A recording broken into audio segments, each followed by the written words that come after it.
당뇨인들은 혈당이 가장 취약한 시간이 바로 아침 식사 시간입니다. 첫 술로 무엇이 들어가느냐에 따라서 혈당이 급격하게 올라가기 시작합니다. 내 혈당을 안정화시키기 위해서 가장 신경 써야 되는 순간이다라고 말씀드릴 수가 있죠. 제가 매일 아침 첫 숟갈로 먹는 음식은요, 바로 주식한상 구독자 여러분 안녕하십니까? 오늘도 알차고 든든한 이야기 한 그릇 신영일의 토크 한상입니다. 신동진 원장님과 함께 하겠습니다. 안녕하세요. 안녕하세요. 주식한상 구독자 여러분, 저는 10년 이상 당뇨 환자만을 진료하고 있는 밥상닥터 신동진 한의사입니다.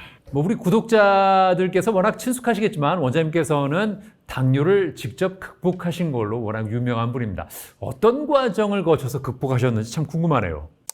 여러 가지가 있는데요. 우선 생활습관이 가장 중요하다라고 느낄 수 있었고요. 그 생활습관 하면 운동이라든지 식사습관이라든지를 포함을 하잖아요. 근데 실제 생활습관에는 그것보다 더 많은 부분들이 포함되어 있습니다. 사회적인 활동에서 생기는 스트레스도 생활습관 중에 하나의 영역에 들어가 있거든요. 또 약물이라든지 내가 먹고 있는 약이 어떻게 작용하고 있는지까지도 다 봐야 되는데요. 그 중에서도 가장 중요하다라고 생각되는 부분은 바로 식이요법이었고요. 식사생활 습관이었죠. 근데 식사생활 습관도 아침, 점심, 저녁 아니면 고기를 먹지 말아야 되나 여러 가지가 있지 않습니까? 그 중에서도 특히 중요한 건 아침 식사였습니다. 아침 식사예요. 그렇습니다. 저 같은 경우는 사실 아침을 안 먹습니다. 하루 2끼 먹는데, 왜냐면 저처럼 아침을 거르는 사람들이 꽤 많다고 알고 있거든요. 그렇죠. 근데 당뇨인들에게 아침 식사가 왜 그렇게 중요하고 식사에 신경을 써서 실제로 효과를 본 사례가 있을까요? 당뇨인들은 혈당이 가장 취약한 시간이 바로 아침 식사 시간입니다. 왜냐면 거의 7시간 이상 내 장이 빈 상태였기 때문에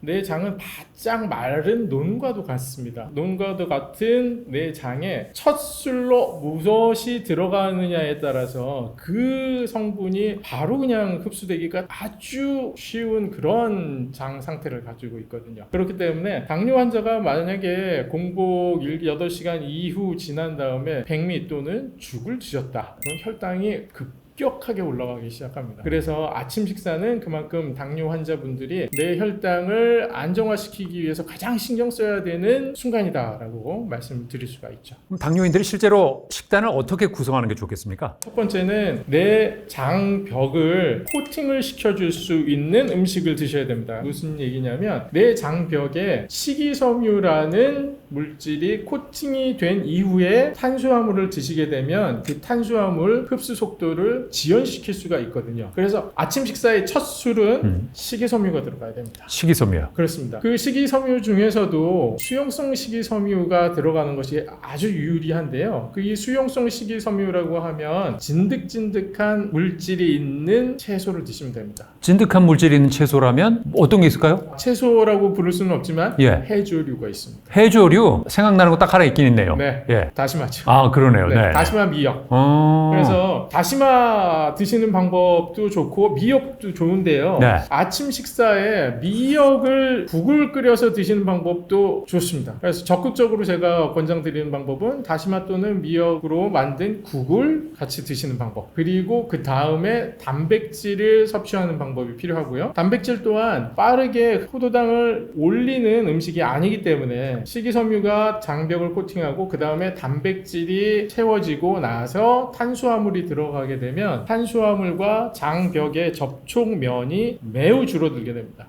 그러면 소화 흡수 속도를 늦출 수가 있겠죠. 그렇기 때문에 이러한 방법으로 첫 번째 수용성 식이섬유, 특히 미역이나 다시마에 알긴산을 섭취하실 것, 두 번째는 단백질을 섭취하시는데 단백질은 돼지고기 뒷다리살이라든지 안심살이라든지 닭고기 가슴살이라든지 이런 살코기 위주의 고기를 드시는 것이 유리합니다. 마지막에 이제 탄수화물을 드셔야 되잖아요. 네. 그 탄수화물은 잡곡 위주로 드시는 것이 편한데 네. 만약에 장이 약하신 분들이라든지 소화 잘 안 되시는 분들이라고 하면 백미를 평상시 드시는 것보다 소량 드시는 걸 권해드리죠. 그래서 내가 백미를 먹는다고 해도 이미 식이섬유로 장벽이 코팅되어 있고 단백질까지 들어가서 채워져 있기 때문에 백미를 맨 처음 드신 경우보다는 훨씬 혈당이 안정적으로 나오는 걸 확인하실 수 있을 겁니다. 뭘 먹느냐도 중요하지만 순서가 중요하다. 제가 매일 아침 첫 숟갈로 먹는 음식은요, 바로 채소 스틱입니다. 그러니까 채소를 잘라서 맞습니다. 아. 무, 오이, 당근 이 세 가지를 주로 먹고요. 채소를 저 같은 경우에 이제 소스 장이나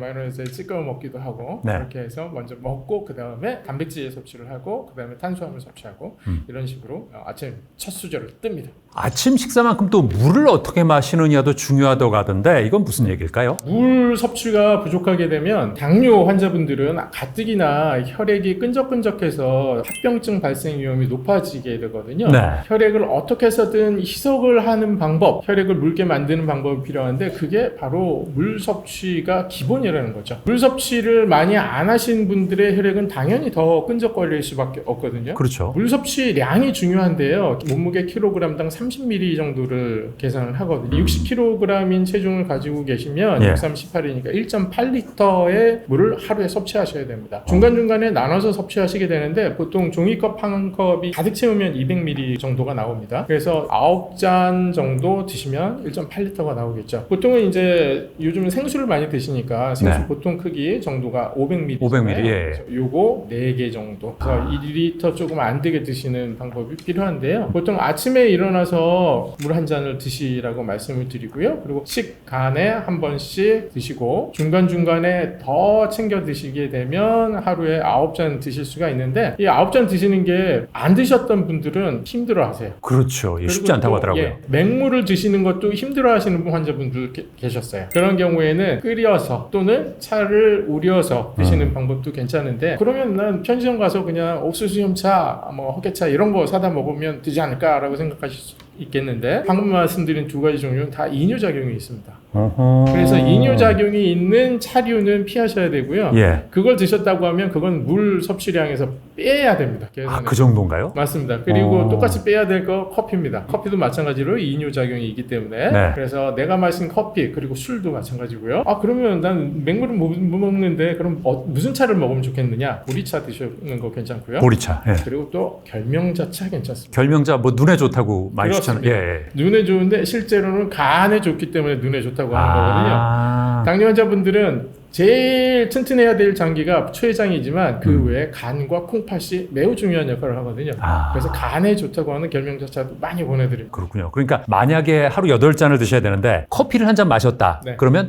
9잔을 먹는 계산이 맞는 거네요. 그렇죠. 9잔을 드셔야 맞는 거죠. 그런 얘기도 들었어요. 그 아침에 마시는 첫 번째 물은 미지근하게 먹으라. 맞는 겁니까? 온도. 예. 온도 중요합니다. 동의보감에 보면 음양탕이라고 나옵니다. 그 음양탕은 진짜 맹물이거든요. 근데 약으로 쓰이는 물의 종류에 나와요. 만드는 방법이 뜨거운 물에 찬물을 붓는 방법이에요. 아, 그렇게 간단해요? 네. 예. 그래서 음양탕이라고 하거든요. 예. 그 간단한데 그 얘기가 뭐겠습니까? 그냥 미지근한 물 마셔라라는 얘기거든요. 미지근한 물의 정도는 체온하고 비슷하면 가장 좋습니다. 아. 흡수가 가장 빠르다고 하죠. 그러니까 너무 뜨거워도 안 되겠네요. 맞습니다. 예. 너무 뜨거운 건 안 좋습니다. 식도암 발생 원인 중에 하나가 차입니다. 아.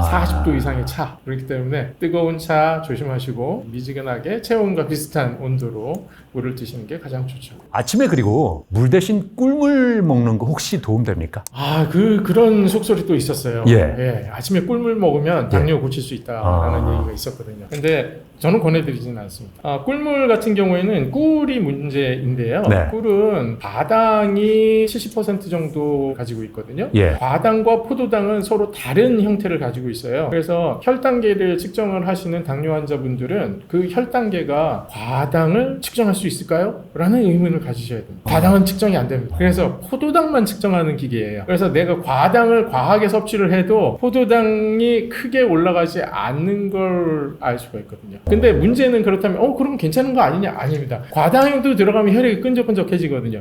끈적끈적해지는 당분이라는 얘기는 내 몸에 지방을 축적시키는 역할을 한다는 것입니다. 그래서 과당을 많이 드셨을 때의 문제는 지방간이 생기는 문제가 생깁니다. 지방 축적이 빨라집니다. 그래서 혈당을 크게 올리지 않는 당이지만 내 몸에 지방이 올라가면 혈당이 불안정해지기 때문에 결국 좋은 일이 아닙니다. 그래서 꿀물을 권해드리지 않습니다. 가능하면 그러면 꿀물은 피해야 되고, 그러면 당뇨 환자일수록 장 건강에 문제가 있다, 장이 약하다 이런 얘기도 맞는 건가요? 네, 그런 분들이 계시죠. 근데 많지는 않습니다. 제가 2,000분 정도 당뇨 환자분들을 뵀는데 네. 그중에서 저 장이 약합니다라고 말씀하시는 분들은 많지 않아요. 그래도 그럴 것이 당뇨병이라는 게 생긴 분들을 살펴보면요, 저처럼 비위가 좋습니다. 비위가. 네, 소화기가 튼튼합니다. 그래서 음식을 많이 드신 분들이 많아요. 예, 너무 튼튼해서 음식 너무 많이 먹다가 췌장이 힘들어진 거죠. 그런 상태에서 당뇨병이 생기기도 하거든요. 하지만 장이 약하신 분들은 분명히 존재하시거든요. 네. 그런 분들은 잡곡도 소화를 못 시키세요. 그래서 제가 기본적으로 백미를 현미로 바꾸고 아니면 현미를 또 다른 더 거친 귀리로 바꾸고 보리로 바꾸고 이런 과정을 안내해 드리게 되는데 소화를 못 시킵니다. 심지어는 팥 드시면 신물 넘어온다고 하시는 분들도 계시고, 아하. 이런 분들은 음식을 제가 처방해 드리는데 좀 더 제한적이죠. 지금 말씀드리자면 그분들은 찰자가 들어간 잡곡을 드시는 게 좋습니다. 찰이요? 찰, 현미 말고 예. 찰현미. 아, 찰현미. 저는 찰밥만 생각했는데 아닙니다. 아니군요. 예, 예. 그리고 네. 조 말고 차조, 차죠. 네, 아. 수수 말고 차수수.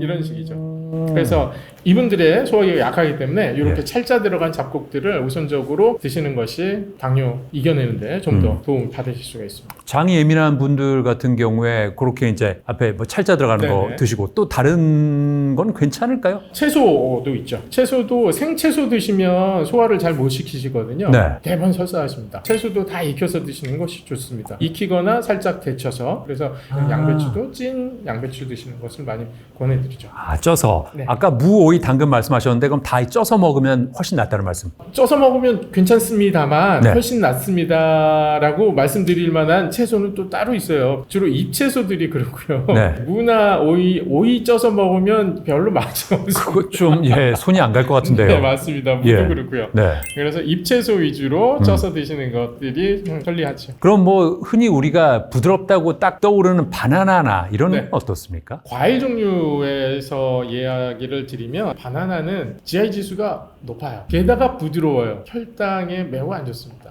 아, 혈당 상승 속도가 매우 빨라요. 아까 GI 지수가 낮은 베리류의 과일을 말씀드렸는데 그와 정반대의 제일 높은 축에 속하는 과일이 3개가 있습니다. 첫 번째 방금 말씀드린 바나나, 네, 두 번째 파인애플, 세 번째 요새 많이 드셨을 수박. 아, 수박도. 예, 수박이 수분이 많아서 예.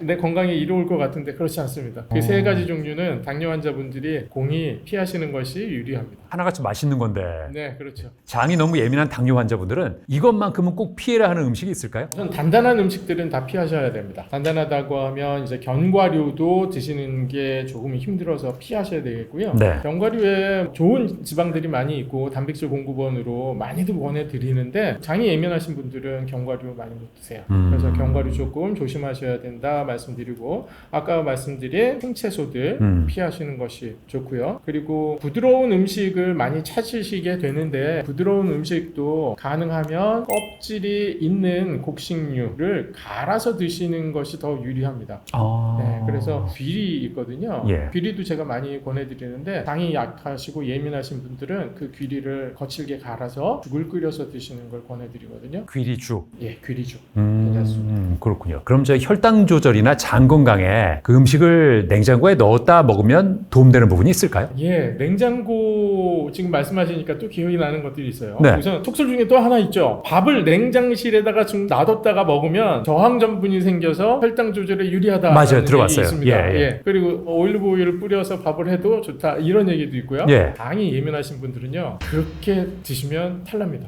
냉동실이나 냉장고에 밥을 넣었다가 드시라는 얘기는요 물리적으로 밥이 단단해지는 걸 이용한 거거든요. 그러니까 저항 전분이라는 것도 결과적으로는 밥이 딱딱하기 때문에 장에 들어가서 소화 흡수 속도가 느린 것을 이야기하는 거예요. 그렇기 때문에 장이 이미 예민하신 분들은 그런 찬밥 내지는 단단한 밥 이런 거 드실 수가 없죠. 피하셔야겠네요. 피하셔야 됩니다. 아침에 식사하기 전에 공복에 운동하는 분들 참 많이 많이 계시거든요. 그거 도움 되나요? 안 됩니다. 당뇨 환자분들은 특히나 안 됩니다. 제가 아침 식사가 가장 중요합니다라고 초두에 말씀을 드렸잖아요. 네. 근데 아침 식사도 안 하고 운동을 시작하시면 약을 드시고 계신 분이라면 저혈당 위험성이 매우 높아지게 되고요. 그리고 당뇨 환자분들은 음식이 들어가지 않은 상태에서 운동을 하시면 네. 내 몸이 에너지를 사용하고 있잖아요. 내 뱃속에 있는 에너지원은 없어요. 음식이 없다는 얘기죠. 그러면 어디서 그 에너지원을 가져오겠습니까? 기존에 저장되어 있는 포도당을 빼서 운동 에너지를 지금 쓰고 있는 거거든요. 그렇겠죠. 근데 그 포도당은 어디에 저장되어 있을까요? 근육과 간에 저장되어 있는 걸 빼다 쓰는 겁니다.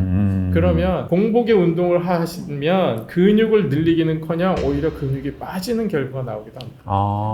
당뇨 환자분들에게는 근육이 굉장히 중요하거든요. 혈당을 조절할 수 있는 핵심 키이기 때문에. 근데 공복에 운동하셔서 그 근육이 사라진다고 하면 운동을 안 하신 것만 못하죠. 그래서 공복에 당뇨 환자분들은 운동하시지 말라고 말씀드려요. 당뇨 환자분들이 운동하기 딱 좋은 시간은 예. 식후 1시간 전후. 밥 먹고 1시간 정도 지나고? 네, 그때가 혈당이 제일 많이 올라갈 때거든요.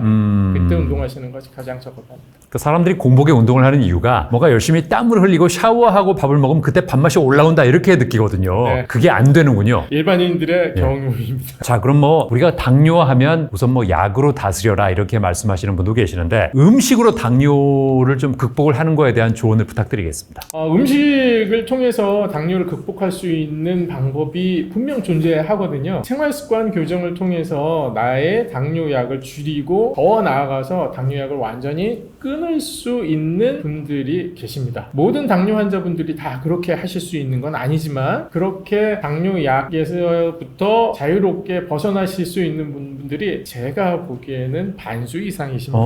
노력만 하신다면요. 예. 그동안 노력을 안 하셔서 못 하셨던 길이 있는 거거든요. 당뇨약을 끊는 길은 약이 아닙니다. 음식과 운동으로 충분히 하실 수 있다는 것 꼭 기억해 주셨으면 좋겠습니다. 자, 오늘은 당뇨를 극복한 신동진 원장님과 함께 혈당을 낮추는 아침 식사에 대한 자세한 말씀 나눠봤습니다. 함께해 주신 여러분 감사합니다.